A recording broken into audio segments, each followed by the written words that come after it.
Hello and welcome to Fast Talk, your source for the science of endurance performance. I'm your host, Rob Pickles, here with Coach Connor and Emma-Kate Lidbury. She swims, she rides a bike, and she runs. She's been top 10 at Worlds, she's edited magazines and written books, and now she's on the Fast Talk Labs team. Emma-Kate Lidbury, our new content strategist, is on the podcast to share her background, including growing up in the UK, being an Olympic hopeful swimmer, and during her first triathlon as a journalist reporting on the event. Today, we talk with her about her wealth of experience and how she's going to ensure our readers and listeners get even more diverse content from us. We're excited to have her on board. So, get ready for Trevor and EK to share a little British Commonwealth love, and let's make you fast. For both beginners and veterans, polarized training is the best way to get and stay fast year after year. And this is the perfect time of year to be thinking about how polarized training can help you.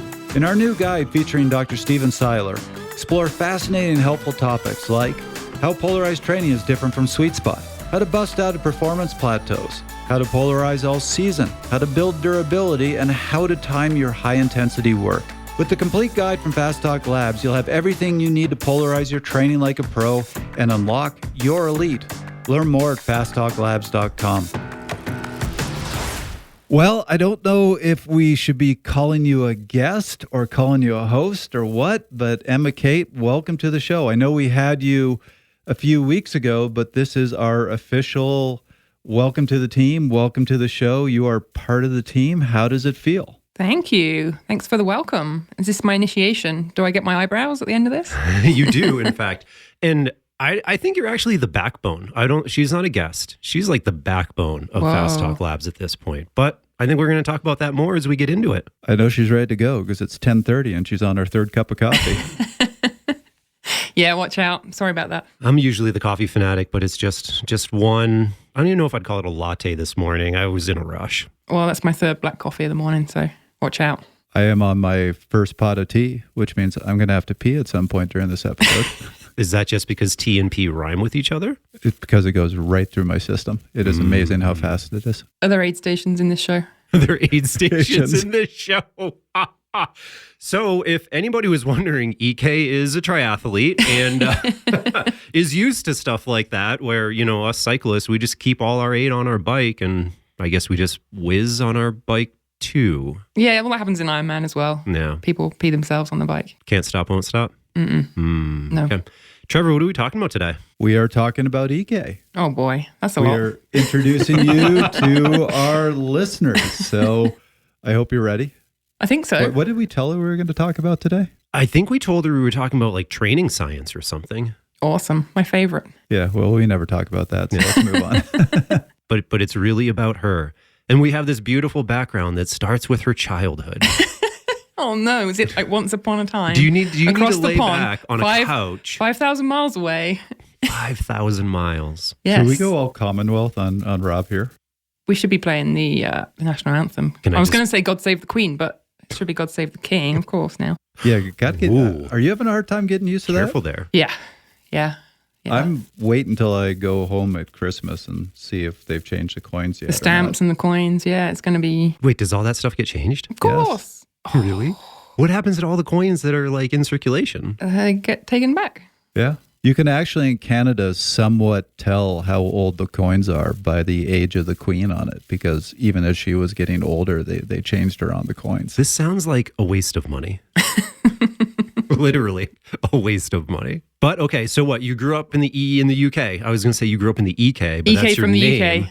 What is EK for everybody who's listening is Emma-Kate. Yeah, that's right. Yeah. I mean, it started with two stubborn parents who neither would compromise. I think it was my dad who wanted me to be called Kate and my mum wanted me to be called Emma or something. So, and neither one of them would back down. So they just put a hyphen in between. And I've always been EK. I've never been an Emma. I was going to say, if you had to choose, would you choose the Emma or the Kate? No, I've always been EK. And that actually started with a swim coach when I was young who wouldn't call me Emma-Kate. He would only call me EK. So then I've just been EK since I was about 8 or 9. Very nice.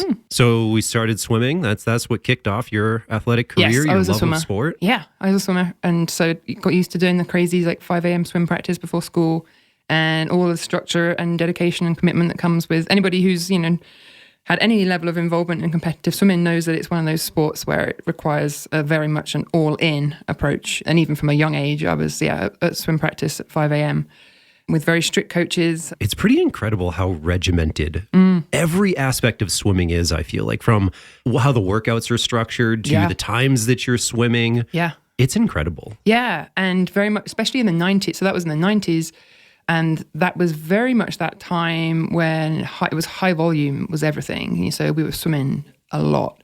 And little did I know at the time that I was sort of building this, little EK was just building this huge aerobic engine, aerobic endurance engine that would obviously help power me to lots of Ironman and half Ironman success later in life. But, building this huge engine from the time I was a little kid. Yeah. So I want to stay with you when you're swimming here. Was it that structure about swimming? Is that why you fell in love maybe with that sport first? Or did that just happen to be the sport that you got into when you were younger? I think that just happened to be the sport that I got into when I was younger. I mean, I played a lot of sports. I grew up in a very athletic family. So there was always something going on. But competitive swimming was the sport that set me on fire, the sport that I was really into and passionate about. And I specialized in the 50 and 100, sometimes 200 freestyle. So it was all very short. That's a little different than what you ended up in later in life. 27 seconds, 50 free. So Going my speed at that point. I mean, you were probably going faster than I would have gone, let's be honest. But yeah, it's funny because then when I did get into triathlon later in my 20s,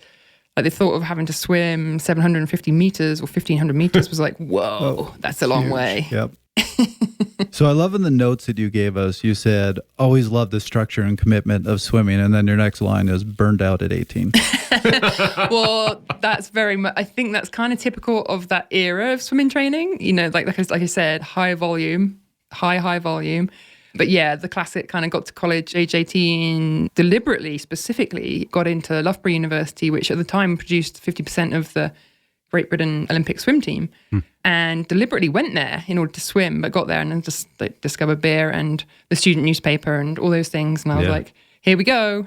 And I didn't last much longer than the first semester on the swim team. So interesting. And rightly so, because they were swimmers of exceptionally high caliber, and you had to be all in, as any elite athlete has to be, in order to be there and to earn your spot. And I was not that girl anymore. It sounds like the burnout that you were facing coming into this was more on the emotional, the mental level than the physical level from all the training. But definitely just that, also kind of that rite of passage of moving away from home and going to college and being like, woohoo, I can do whatever I want. I don't have to set my alarm for 4:45 anymore. Yeah. So you lost this sort of sporting thread for a little bit of time. You discovered some other loves. Yeah. How did you end up back in the sporting and the endurance and the competitive world? What change occurred that allowed you to get back into it? Well, I'd always had an interest in journalism from the time I was a little girl. Always loved reading newspapers. Used to sort of stand over my dad as he was sitting in the kitchen reading. He would be poring over all the newspapers every morning, and I would just be looking over his shoulder, being reading all the stories. And so that was where my love for news and journalism started. And like I said, when I was an undergrad, I got involved in the student newspaper, and then went on to grad school and trained to be a journalist. And it was on the second newsroom I worked in Oxford, England, where the editor-in-chief knew that I'd had a competitive swimming background as a kid. And it was also around the time where triathlon was starting to take off. This was 2004, 2005 in the UK. And they were looking for a journalist to take part, to do like a first-person assignment, train and take part in the triathlon. There was a big triathlon taking place that was actually being launched by the same guys that started the London Triathlon, which was a huge race. And so basically they were looking for a journalist to be like this first person, we'll throw you in, you can be a face in the race. And based on this status of most of the journalists in the newsroom I was working on, I was pretty much the only one that was going to survive it. The likely candidate, love it, without being too much of a liability to the company there. So that's how. So aged 18, arrived at college and didn't really do a whole lot of sport, even though I'd grown up my entire life with the structure of sport. Then kind of until the age of 25, didn't do a whole lot of anything much, until I then get thrown into this race as a newspaper journalist. So how did that first race go for you? Oh my goodness. I'm assuming you were not coached or prepared in any way. I wasn't coached. And what's really funny is, this is long before I knew anything about training peaks, obviously. So I used to write down my training in my journal. And I used to do about 6 hours a week in preparation for this first race. So that first race actually was like terrifying. It was equal parts terrifying and entirely exhilarating. And I mean, crossing the finish line of that race, I just got the tri-bug in a major, major way. Like I was like, holy like this is kind of like a renaissance, if you like, this little girl who had always known competitive sport and structure and training and commitment and discipline and all these things, all of that was reawoken in me. And at the same time, I just achieved something that I wasn't actually sure I'd be able to do, because I knew I was a good swimmer. I'd never really ridden a bike much before, apart from I did have a little BMX when I was a kid. And I mean, I could run to catch a bus, but that was about it. Yeah. So there I am at this triathlon, and I crossed the line, and it's my very first one, and I just love it. And there's so many things happening on so many levels, and it just kind of captured me, I guess. Yeah. It's interesting. You mentioned something in here, and it was achievement, and that was really big for you in this triathlon. And I feel as though for some reason, and I don't know that I quite understand it, because triathlon has never been my major, sport. I have done a few. But achievement seems to be a really big motivator for why people get into triathlon. Yeah. Everybody has different goals or purpose with why they're racing or engaging with things. But triathlon, more so than bike racing, achievement really seems to be a big driver for people, which I think is interesting, because do you think that fueled kind of a very rapid rise in triathlon? It grew really quickly from the time that you're talking about the beginning of triathlon here. Yeah, definitely. And I think there's something in there that regardless of the level you're competing at, whether it's your first one or your 50th, there's always scope for improvement. And we all come into it with, most everybody who does a triathlon comes into it with a weakness and a strength. And so there's always, and I think that's kind of what makes it a little bit addictive, or, people talk about getting the tri-bug. And I think that's because you can see the potential for improvement in a certain one or two or maybe all three sports. And so then it's like you're hooked. You just want to keep getting better. You want to keep seeing how much more time you can take off or how faster you can get. And so I think that's what drives that kind of achievement angle. And it's very personal. It's, you don't really even need to be competing against anybody else. It's, again, you're competing against yourself. So I think that's what a lot of people really love about it, and why a lot of people, catch the tri-bug, as they say. So what happened after this race? It sounds like they sent you to an event that kind of made them lose a journalist. Ultimately, yes, because 3 years later, I walked into my editor-in-chief's office and gave him my resignation letter, and he was like, whoa, what's going on? But yeah, to answer your question, I fell in love with the sport, and I was very fortunate. I think sometimes it's good fortune. There's an element of luck in a lot of people's journeys. I was living in Oxford, and I had a bunch of roommates who were all very athletic. 1 or 2 of them had done a lot of triathlon. I got introduced to the coach and a few people at Oxford Tri Club, which was this really warm and welcoming team. And I just started going along to their swim workouts, and I started going along to some of their runs. And that's one of the things I also just loved about triathlon, was how inclusive and welcoming it was. And everybody wanted to share their knowledge, which is something, to this day, is something that I still really enjoy about triathlon. And one of the big reasons why I love producing content is you continue to help share your knowledge and help other people improve. So yeah, I kind of got into Oxford Tri Club, made some great friends there, and then just went along to their first training camp that winter. Took 2 weeks off work from the newsroom, went to this training camp, and just did really funny stuff. Like I had to learn to clip into pedals on the bike, and just very sharp learning curve, but also a huge rise in fitness. Obviously at that stage, when you're going from training 6 hours a week to then doing like 10 or 12, and it's more structured, and you've got people who are writing workouts for you, or you're jumping into other people's workouts. Like obviously the rise is pretty quick, sharp rise in fitness and improvements you're seeing all the time. So yeah, we know that you eventually turned pro. We know that that's where this story is going. What I'm interested in, though, is at this point in time, you've done your first triathlon. You might not be a triathlete yet, but you've at least done a triathlon. How quickly was your development as an athlete? We know that you have the ability to go pro, to be one of the absolute best in the world. Did you, though, have a steady rise in fitness where you kind of climbed up through the rankings? Or, once you started training seriously, were you automatically winning local races and you had this very, very obviously like EK was going to be a pro triathlete from day one. Well, it's funny, as you just started talking then, I was like, oh yeah, I remember I got plantar fasciitis in both feet. I did increase my training. Problems, yeah. yeah, as a swimmer, like going and running and increasing my run volume a lot. Like, yeah, just got injured in that first couple of years quite a bit. But yeah, the rise was like the improvement was sharp, like very fast. And I was just hanging out with, just got in with this group of guys who, I think between them, they used to go and race Ironman all over the world. They probably raced 3 or 4 or 5 Ironmans, each of them, around the world every season. And I just used to go and train with them. And I learned how to ride a bike based on just sitting at the back of the pack. Right. And when they drank, I drank. When they changed gear, I changed gear. When they leaned the bike, I leaned the bike. And we did these, big training camps in places like Lanzarote, which are notoriously windy and hilly and hot. So, you just learned a lot. And just like a sponge, I used to like watch them and copy. Yeah. Because cycling was the sport that I was the newest to. But the fitness, I guess there was already an athlete in there, right? Who, as a young girl, I'd spent hours and hours and hours in the pool. So there was an athlete in there. It was just like a case of waking her up and bringing her back around and learning some skills. Now, do you feel some of that fitness that you developed as a kid carried over? I think so. Yeah, definitely. I don't think you can spend that long in the pool.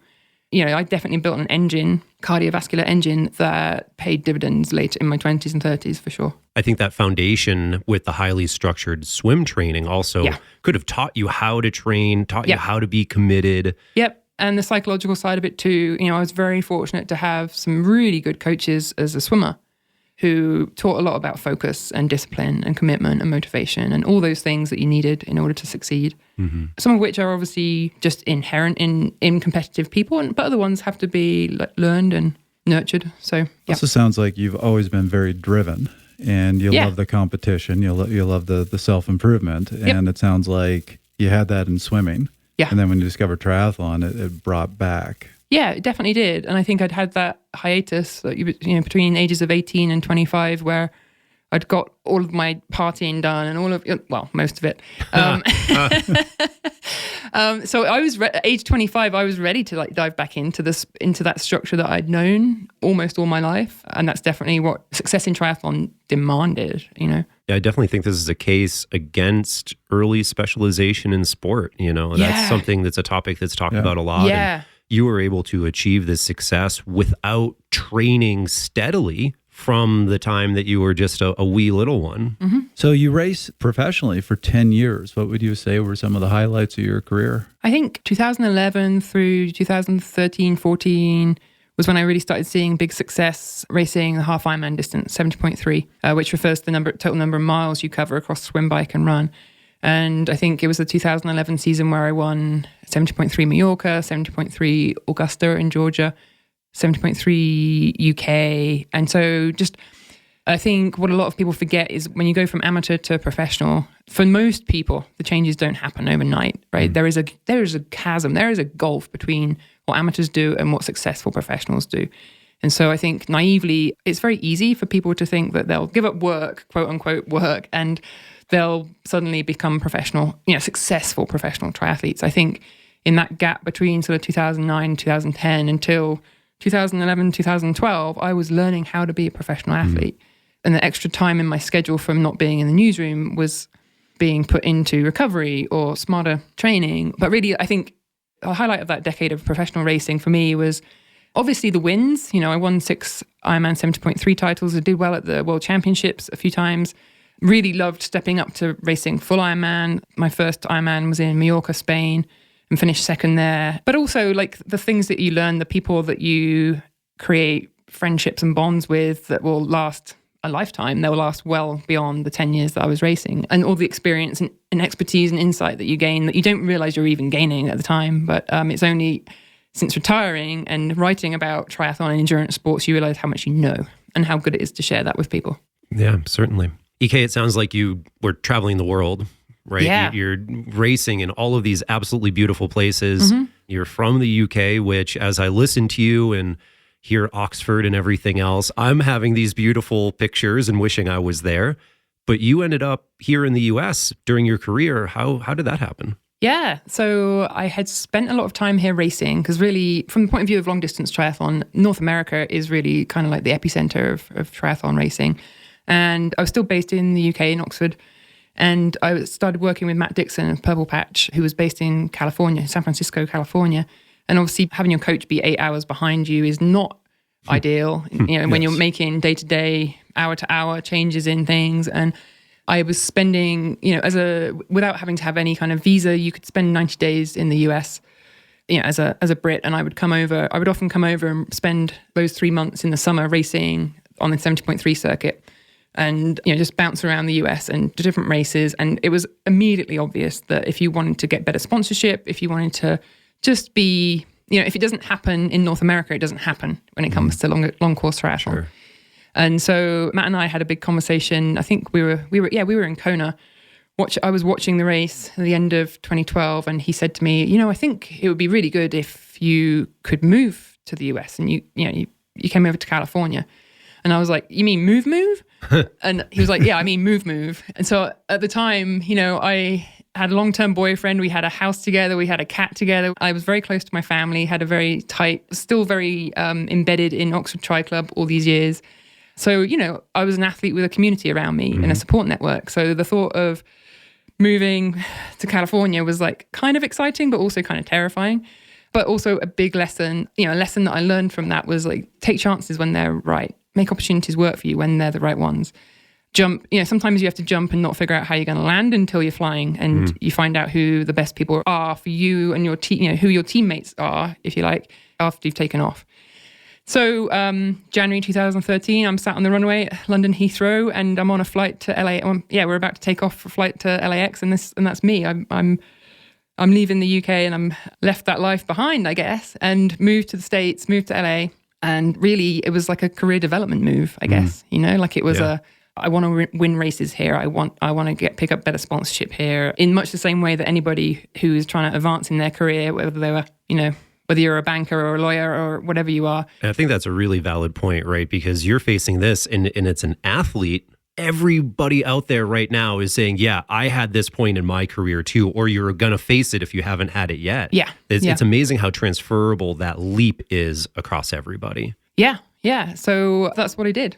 How long did it take you to make that choice? Was it very quick, or did you really have to think about it for a while? To make the decision to move to the States? I think it was one of those decisions that was kind of already made for me. I already knew, like, the dream was so alive for me. Like, I really wanted to try and be the best athlete I could be. So the answer was there, but sometimes, like there's some resistance. It took me, so I'd say it probably took me like 6 or 8 weeks. My youngest sister reminds me that we had many long, drawn-out conversations about the pros and the cons. And when she hears me telling the story now of like, oh yeah, and then I decided I'd move to the US. It seems so easy. And she was like, do you remember how many cups of tea that involved?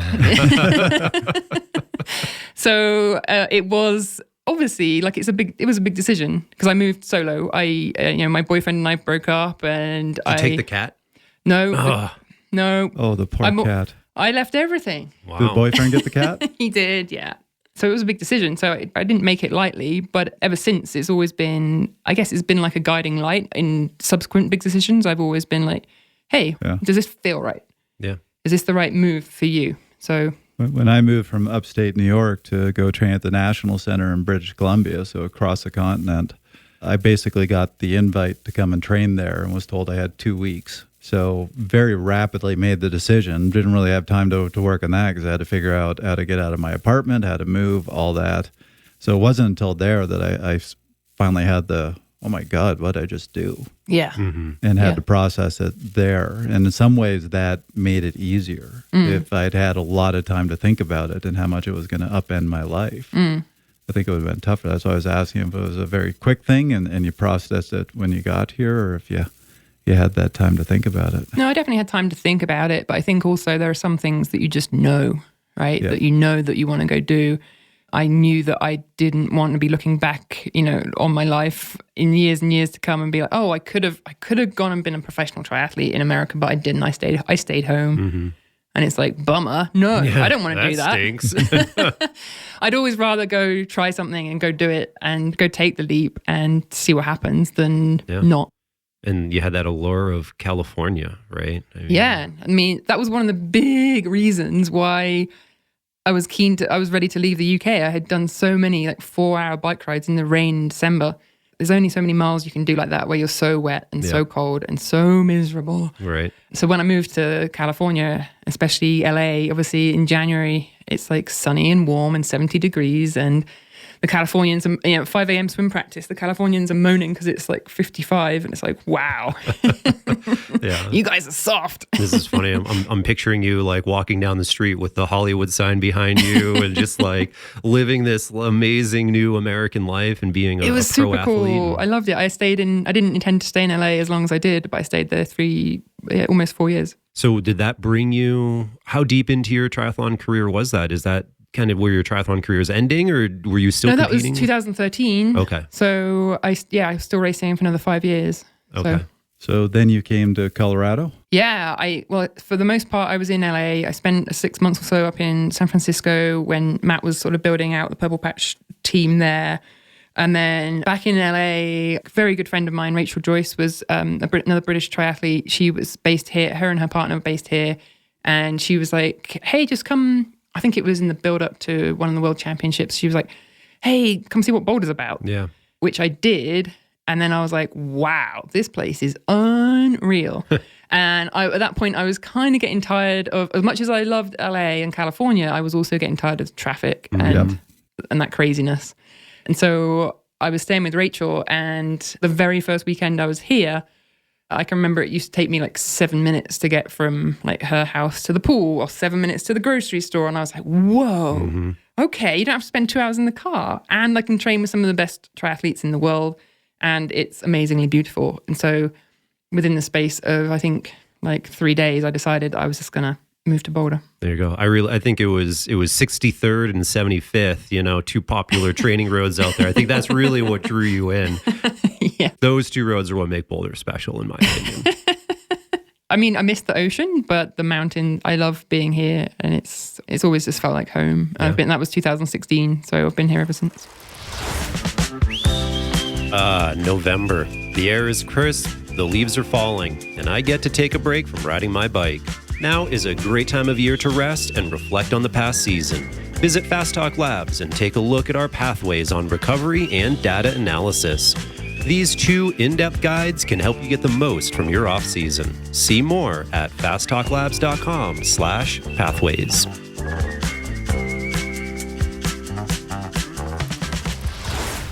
All right, so take us to now. It sounds like you had a couple more years and you retired and you moved on to Palms. Tell us about it. Yeah, I retired from racing in 2018. I'd always said that I would continue racing triathlon for as long as I was enjoying it and I was healthy, fit and well and making money. And so some of those things stopped happening a little bit. At the same time, the creative in me, the writer in me, was really kind of yearning for an outlet that I hadn't had when I'd been racing. And I'd started to write again a little bit. And it was at that time, when I'd been in LA, I'd been coached by Jerry Rodriguez, the triathlon swim coach at Tower 26. Jerry had become a good friend and mentor, as some coach-athlete relationships developed that way. And Jerry and I had been really good friends, and he told me, I'm talking to Velo Press about writing my book. I want to write a book on triathlon swimming. But he didn't want to write it. He wanted to have a ghostwriter. And so I went along to Velo Press and met the team there and ultimately got that job to write Jerry's book. So that was really kind of how I segued back into, I guess, quite a nice cycle there of stepping from journalism into racing, into triathlon and racing.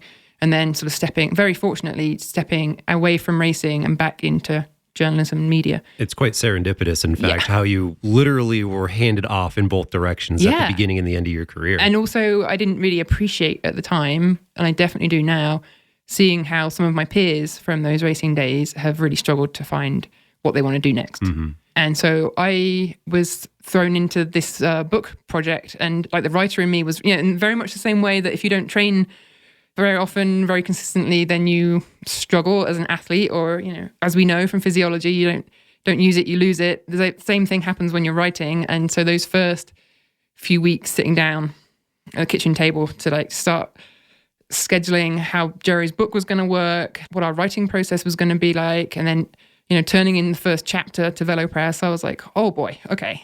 And was this your first book? I mean, Yes, it sounds like before you were more in the newspaper world. Yeah, I was very much a journalist. Here. Yeah, I'd always worked for daily newspapers, so I'd always had the deadline, like the late afternoon deadline that we always used to work to on daily newspapers. So this was very different, and you had like a lot of free reign. It was also very interesting from a coach-athlete point of view. Jerry had always been the boss, right? This very larger-than-life, charismatic coach who is, so well respected by all of his athletes and really just a very strong paternal figure. But here I was for the very first time having to give Jerry the rules and the deadlines. And so that was really interesting. Yeah, so Jerry and I began working on the book project together, and that then ultimately led me to Triathlete magazine, because Triathlete was part of Pocket Outdoor Media, then also part of, so Velo Press and Triathlete, part of the same family. And when the book project was coming to an end, I was very much like, oh, I really want to stay in this world. I asked Velo Press if there were any jobs going, which there weren't, but they were like, but Triathlete's looking for a managing editor. So I jumped over there and worked there for 3 years and really discovered, like I said earlier, you really discover how much you've learned and how much you know and how much expertise you have, which as a pro athlete, you just take for granted because you're in that world, you're embedded in it. Yeah. And it was really only then, and also, to kind of to speak to the point I made earlier about triathlon. When I first got into triathlon, I was just blown away at how warm and welcoming and inclusive it was, and how everybody just wanted to teach you what they knew. And so as a content creator, as a journalist, as a writer, that's always a big part of why I love doing what I do, because now I'm in a position as the person who showed up to my first triathlon in 2005 and knew very little about the sport. There were a lot of people who kind of taught me a lot. And so now it's kind of very serendipitous, if you like, to be in a position to continue helping other people learn more about how to get the most from their sports, whether it's triathlon or swimming, running, cycling, whatever it might be. Yeah. And that's just what I love doing, and feel very fortunate to have been able to step into this world from the world I was in. Well, I think that you're right in that you were fully immersed for a long time. And we know that full immersion is hugely important for learning a new language, or for you in the beginning of your career, learning how to ride a bike. Yeah. You learned all of the things you needed to just by being immersed there. And I'm sure that, or I know, I shouldn't say I'm sure, I know that there's just this wealth of knowledge that you've been able to gain, throughout the years. And so, I love the fact that you're here with us now and able to share that with people. And for me, it's been interesting to watch how media has been changing. Yeah. And maybe how some traditional forms of media are struggling in this day and age. And, coming over here into the Fast Talk side and doing things more digitally and online content and everything else, I think that's really interesting. And we're super fortunate to be able to have that. So going back to your comment about making big decisions in life that go horribly wrong, you joined us. So tell us about coming over to Fast Talk Labs. I bumped into Rob Pickles on Pearl Street one day. I bought her a coffee. Sealed the deal right there. She just never went home. Hey, Boulder coffee is expensive, so she knew how committed I was to... Yeah, Ozo coffee. There you go. Boxcar. Oh, Boxcar. That was it. You don't even remember our first... I don't remember our first date. Oh, God. It's okay. My wife doesn't remember it either. Yeah, so I already knew about you guys. How did I know about you? I think one of your newsletters had landed in my inbox somehow. We infected Dave Trendler. And I was like, what are these guys doing? I was impressed with the number of experts you had who are contributing. I was like, these guys seem serious. Yeah, you piqued my interest. That was probably early in 2022. I'd first noticed you and just signed up for your newsletter and then just kept getting spammed all the time. Constantly. Oh, God. So we wore her down. It actually worked, Rob. Yeah, and for everybody moving forward who gets spammed by that newsletter, EK is the one that writes it. So it's come full circle in pretty much all aspects of her life. Yeah, it's fun, isn't it? Yeah, so no, I guess I was interested in what you're doing. I think the future of media, as we know, digital media is in a very interesting space right now. Yeah. And the future of media, I think, is already niche and is going to become even more niche. And I could see that Fast Talk was definitely leaning into a niche. But yeah, just interested to see what you were doing and what the future plans and direction were. And here I am. Well, and I think that that's something that's very interesting about media in this day and age is, Fast Talk is pretty niche, but at the same time, we're able to pivot and we're able to listen to our consumers. We're able to change our content, and we've been involving more triathlon. Emma-Kate has infected us just like we infected her. And I think that that's really powerful at this point in time. And in this building, we have such a wide range of individuals with individual experiences and expertise. And us being able to leverage that, I think, is really, really terrific. Yeah, obviously I could see the cycling influence and cycling focus at Fast Talk. I knew you guys were already keen to expand that and expand horizons. And so sort of stepping into triathlon, but not just triathlon, like trail running, ultra running, adventures, if you like, exactly. So that there's obviously, a large part of the Fast Talk audience who are serious about their training science, physiology, nutrition, recovery, et cetera, et cetera. They're training to win or they're training to PR.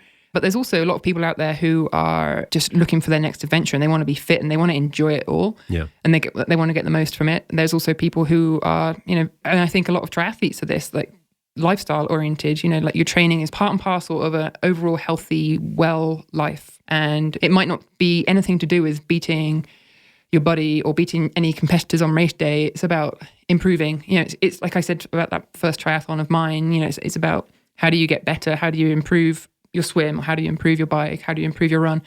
And so I think, there's, whether you are here to win, whether you're here to just achieve, whether you're here to explore, like we're looking to create content that will help you do all those things. So to put you on the spot a little bit, because I'm really interested, what are you most excited about? What do you see happening that you really want to put your stamp on? Oh, I don't know. At the moment, we're focusing on improving the website and building out that and increasing the membership, like really having people see and feel the community that we're trying to build and the membership component of that. Obviously, like paywalls have been a kind of a controversial topic in digital media, but I do believe that premium content, if you create it and you're giving people the value and they can see the value and they can gain from it, then they see the value in joining. They see the value in becoming part of the community. They see that they can learn and they see that they can grow and they can benefit from the expertise from the content that we're creating. So I guess I'm most excited about building that out and hopefully increasing our community, increasing the number of people who consider themselves to be Fast Talk members, consider themselves to be part of the Fast Talk community. Yeah, I think that that's a really important aspect to this. Science, research journals and whatever else where people are able to get this information, everything is so locked down. And the democratization of information at this point has become so important. And I think that those are important changes that we're going through with Fast Talk Labs, making this podcast available to everyone, re-looking at our content and how we're distributing that. And the listeners, you need to know that we have a lot of changes that are sort of brewing up in the background right now. And I, for one, can't wait to make all of that stuff live. And I came from a world of really long lead times making apparel in the cycling industry. And man, I'm still struggling with that now, right? Because you just want it in front of people. You just want to be able to show them this really awesome thing that you're working on. Yeah. And your insight has been hugely integral into doing that. Yeah, and I think like all of us come from different sports, different backgrounds. But I think one of the things that unites everybody is whether it's in the pool at 5 a.m. or whether it's out on a group ride, gravel ride on a Sunday morning, or whatever it might be. Like there's that camaraderie and there's that community and there's that bond and there's that trust that comes from people doing sports together, training, like racing, trying to reach a goal together. Yep. And that community and that connection is what keeps people coming back. And it's that I really want to build into Fast Talk. And I think that's where we'll have people want to come be part of the community and be like, oh, I get that you guys are doing something more than just creating content. You're trying to help me get the best out of my sport and my adventures and my performance. So I think that's really a big part of it for me. And to that point of having it seen by as many people as possible, I love the changes that you've made on social media where we're giving people some more actionable advice, even just in our social feeds. And, the other side of this is in the future, look to this maybe in the beginning of the new year. I don't know that we have a specific date we're going to be moving away from a completely locked down website, which is what we have right now, that you have to have a membership to view any of our content.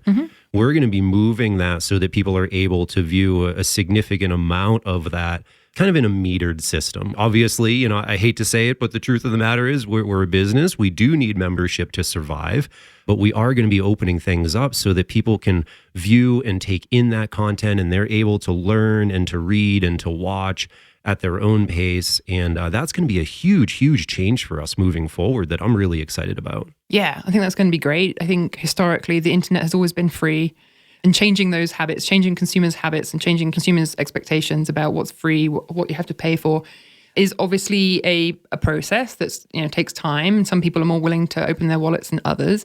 But I think there's an exchange there. If we're expecting somebody to pay for our content, it has to be premium content. It has to be good. And so there has to be an element of, you're going to learn something. We're going to give you something that is of value to you.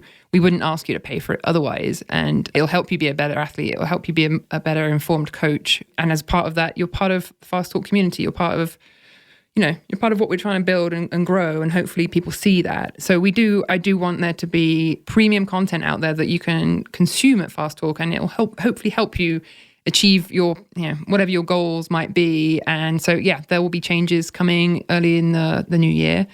Yeah. So, which I think we're all excited about. Yeah, the other thing that I'm really excited about is we're re-exploring the user experience of our website, the journey that people go through. We're reassessing that through the eyes of these updated athlete and coach personas that I mentioned earlier. And I really think that is going to be key to people enjoying the premium side of this content. And I really think it's going to elevate that experience. So I know I wish it was January already. I don't want to fast forward through Christmas or Thanksgiving, but a big part of me does wish it was January tomorrow. Thanksgiving was a month ago. Get over it. No, God. Do you even have turkeys in Canada? Yes. Americans come up all the time. Do they? Bump. Dad jokes free. Dad jokes aren't premium content at Fast Talk. Wow, you won't she's get charged. On the episode once and she's already getting on me. You won't get charged for that. Well, Emma-Kate, to finish things out here, you have been an athlete at the highest level. You've made a career of helping athletes, sharing good information with them. So I don't think this would be a complete episode without saying, what are some wisdoms you could share with all of our listeners? Advice, suggestions, things you've learned the hard way?